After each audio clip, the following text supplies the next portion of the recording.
This video will cover topics like taxes, school credits, bank investments, inflation rate, bank accounts, and credit cards. First, I will start talking about taxes. You might be wondering, what is a tax? Well, let me put you this in a really simple way. Have you ever wondered how schools, parks, or roads are paid? Well, basically, you are. This means that a tax is an amount of money that you have to pay to the government so that it can pay for public services. In the old Mesopotamia, taxes were paid in form of animals or goods. Nowadays, taxes are paid in different ways. Let me give you an example of how this works. Imagine that you have a job and you're making 1,000 per hour, working 13 hours per week. You may think that you will have an income of 13,000. Well, unfortunately, you won't because the government collects money of your income. This is an example of a federal tax, ISR.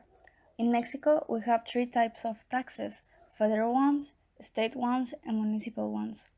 Now I'm going to give you an example of a estate tax. This will be a tenancy. Basically, this is paying for having a car. Estate taxes only applies in specific states. The municipal tax may vary depend in every city. An example would be the predial. This is paying for having a property. Now I will explain school loans or credits. First, we gotta know that the job demand is really high and the offer is not. This means that there is a lot of people prepared but not so many jobs. And the best way to secure a job in the future is starting. We know that schools are known by being really expensive, and we gotta find a way to make this low. We have two options: a scholarship that may be academic, talent, or sport, or a credit. That is the topic that I will say cover. In Mexico, it's common that the school acts like the middleman between them and the bank. This means that they will take over all of the interest rate, etc. A characteristic of a school loan is that they have lower rate than the common ones and they have the same time of period for you to pay. This means that if you use the credit for years, you have 4 years to pay it. It's important to remember that you won't only pay the credit. You will have to pay commissions that this may be opening, penalties, etc., interest rate, and CAT.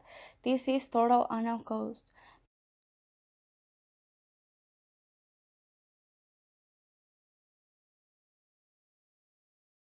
Now, I will give you example of the schools in Mexico that give you this opportunity.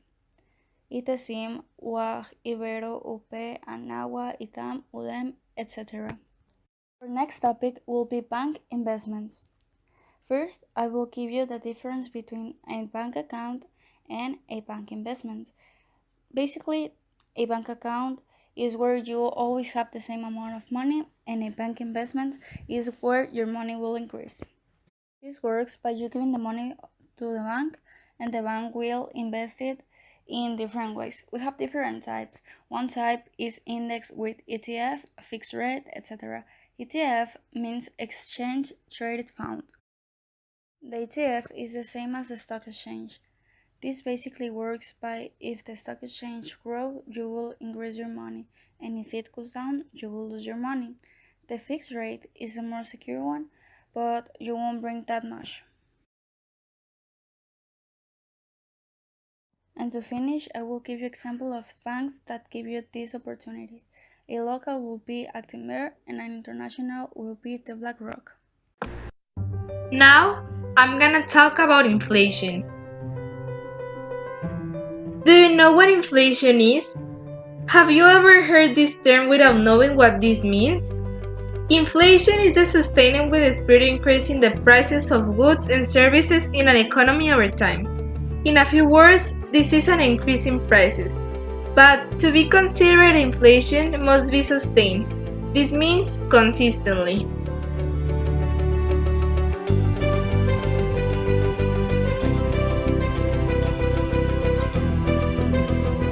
This must also be generalized. So the rise of a single good or service is not inflation either.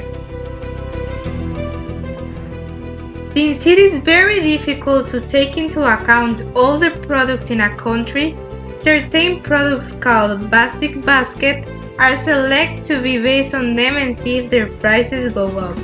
So we can measure inflation through what is called the Consumer Price Index. The next topic is credit card.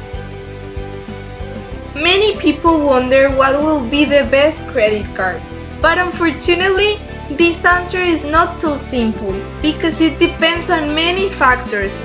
For example, if you ask a car expert which is the best card, he will tell you that you need to be more specific, since it can be the one that saves more gas, the fastest, or the most comfortable.